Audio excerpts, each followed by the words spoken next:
Hello, my name's Lynn, and today I'd like to talk about world building. I'm starting this series, with this being the first video of the series, to sort of discuss how I get through the process of world building.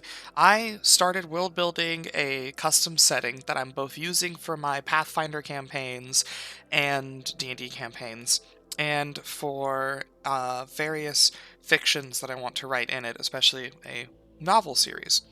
And as I was going through the world building, there's so many wonderful tips and guides out there. I couldn't even begin to compete with them.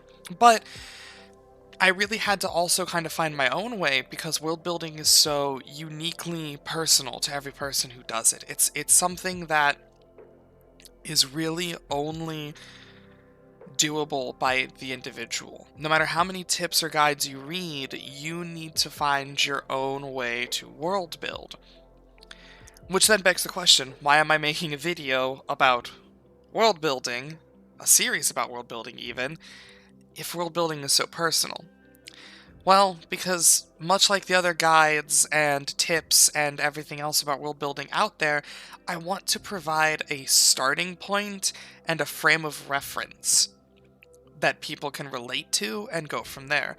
A lot of world building tips come from big name authors, people who have made it, people who have done awesome things, and you should listen to them. It's important, they're good, but their methods are their own, and can sometimes seem daunting even. So I want to provide the amateur's outlook. I'm small time, I haven't really written my novels yet, I'm still working on them, and I built this setting. I maybe finished world building it a couple months ago, and finished is a stretch. I'm always adding new stuff to it at the end of the day. But a lot of people are in my position, and so I want to provide this view to you. So, how do you start world building? The first thing that needs to be decided on is what you're world building for, or as I call it, the scope of your world building. What are you making? Are you making a D&D campaign? Are you making a book? Do you just want a setting to tell short stories in? These are important things to have answered because it's not mutually exclusive. As I said, I wrote my setting with the intention of doing basically all of this. I want to write short stories in it. I want to run my D&D and Pathfinder games. I want to and write novels on it. So, one needs to know, what is the purpose of your world? What is the scope of your world building? Because each of these options has a different amount of world building that you need minimally done to be fleshed out. In the case of a book, you really only need whatever world building pushes the narrative forward. If you make a world with 3 countries, you only have to pay lip service to the other countries if your story is wholly engaged in one. And it's that simple. You only actually have to really world build the one country that matters, because the other 2 you can just pay lip service, mention them, put them on a map, and no one's going to question it. No one's going to be like, you put these countries here, why don't you fully flesh them out in the book? No, because the narrative is the focus, and the world building needs to support the narrative. So, if you have a D&D campaign, however, it flips a little bit. Now everything needs to be fleshed out. Everything needs to at least be considered as an option for the story, because your players might want to go somewhere. Some DMs will have a specific railroaded campaign, and that's fine. That's perfectly reasonable. I've done that. Others will want a far more free-form campaign, where their players can reach for the skies and go anywhere they want. Both of these still require a larger scope of world building, because even in the railroaded campaign, the players might ask questions. They might want to build a character from those parts of the world, even if that character now finds themselves in the specific area the campaign takes place in. So you need to put in more world building effort for that. You need to be able to give those players an engaging character option and potentially a destination to visit in campaign. A much larger scope than if you're simply writing fiction or writing a book. So, when sitting down to world build, you must know in your mind, what do you plan to do with this setting? Because that's going to determine how much effort you have to put in. So we've determined our scope. Let's say you want to write your campaign for a D&D. You want to write a setting for a D&D campaign, much like I did. Okay, we have our scope. Where next? This one's another obvious one on the surface, but it is something that I think is very, very important to consider. What genre is your world building set in? Are you making a dark fantasy world? Are you making a blade and sorcery world? High fantasy? Steampunk? Gaslight fantasy? Lovecraftian horror? There's a lot of options, and you need to know what to bring to the table, because a lot of them involve aesthetics and setting visuals that are very distinct from each other. Steampunk and high fantasy capture two very different ideas, and while you can fit both in the same setting, you need to know that you're going to do that ahead of time, and you need to make sure that it makes sense in your world one way or another. The sense can be as flimsy as you want. My favorite example is Golarion has Golarion is Pathfinder's official setting. Think of it like the Forgotten Realms for D&D. So Golarion is the official setting of Pathfinder, and it's got basically every genre under the sun. It's got sections for Lovecraft horror, it's got sections for Gothic horror, it's got sections for high fantasy, blade and sorcerer, sci-fi. There's an entire little country where spaceships crashed. They have laser guns there. It's like science fantasy, I guess. Sorry. Steampunk down by Alkenstar, where magic is untrusted, so they all use clockwork and steam-powered tech and firearms.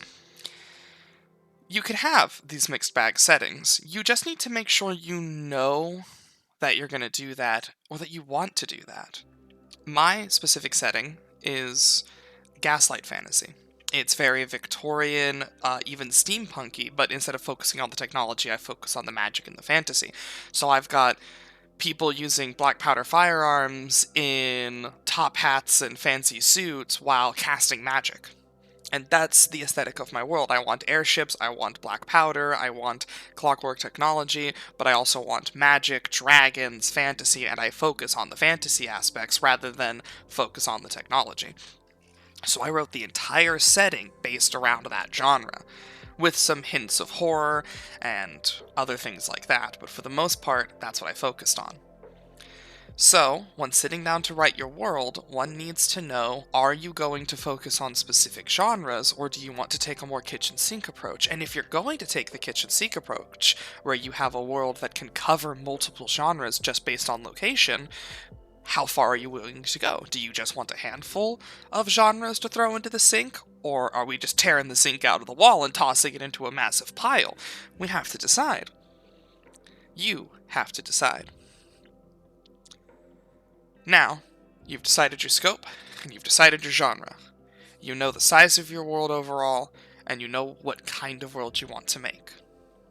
So the final step, to me, in starting world building, at this point, you're basically ready to start putting things on paper. But the question is, how?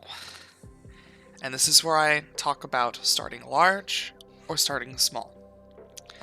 And this is something that at the end of the day, I can't give you a tip on. It is something that each individual person is going to do themselves. But I'd like to talk about the two approaches, because knowing them might make it easier for you to make your decision on where to start. Starting large is starting with the big, large-reaching things in your world. This is like gods, or planets, or countries. Big, sweeping decisions that make up your world. So you might decide you want a country styled after Western, Europe. You might decide you want a country stylized after Japan. You might decide you want gods that cover specific things first, and then you take those and you build around them. What's the culture like? What kind of cities? Who's in charge? If you have the gods, what is their church like? You take the big thing and you slowly go down until you have a bunch of tiny little details that connect to it. This is top-down world building. You're starting from this big important thing, and then you're trickling down into all of the little details. Or you might want to do the reverse and go bottom up. In this case, we start with the details. You know you want an isolated little town. You know you want a very fleshed out specific NPC who is king. You know you want a very, very specific city that you're going to set your campaign in. and you build up. Where is the city located? What kind of culture is in the city? What is it like around the city? And finally, gods and similar things that the city might revere. Bottom-up world building focuses on the small details and then expands into the larger things around that detail. Is there a benefit to using one over the other? Not at all, in my personal opinion. At the end of the day, the same thing is going to happen. You'll have your little details and then your big, overreaching, macro important stuff. And it's going to connect one way or another. And you really shouldn't use one or the other for your whole world building unless that's just what works for you. You can mix and match them. For my personal example, I started knowing I was going to want a country kind of as like a snowy Viking country. That's what I wanted in my world. I wanted like a big northern section, not too dissimilar from the Chaos Waste from Warhammer Fantasy. Just this big snowy area where there's a bunch of Viking tribes that worship questionable gods and go on raids and have a very warrior-focused culture. I knew that's what I wanted. I had a big idea for this country. And then I went in and I slowly trickled down the details. I went from the big country and then I was like, here's important cities, here's important people, here's important cultural activities, and I fleshed out the country from a big idea to small details. On the flip side, I knew I wanted a country that was run by a living god with a personal inquisition, not too dissimilar to the Imperium of Man from Warhammer 40k. I like Warhammer, if you can't tell. So I knew I wanted this living god, king, emperor idea with an inquisition that enforced his iron-fisted rule, and so I took this important character and I built his city, and from his city, I built how the city ran, and then I built his religion, and then I built his inquisition, and then I built the cities around him, and then I built the country. I started with a single, small little part, and I expanded it into the country, into a larger thing.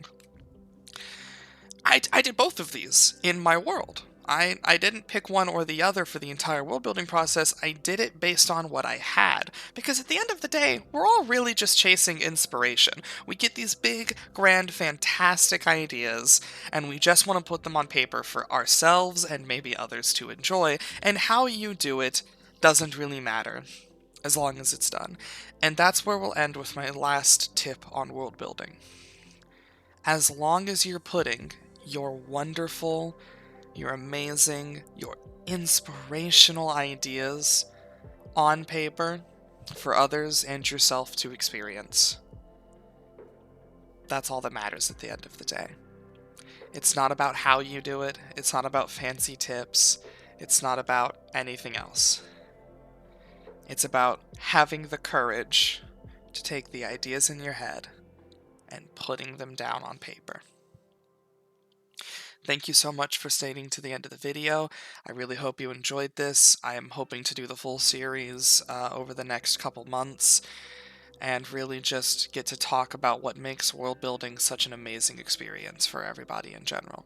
So thank you so much. I'll see you in the next video if you'd like to stick around. Have a wonderful day.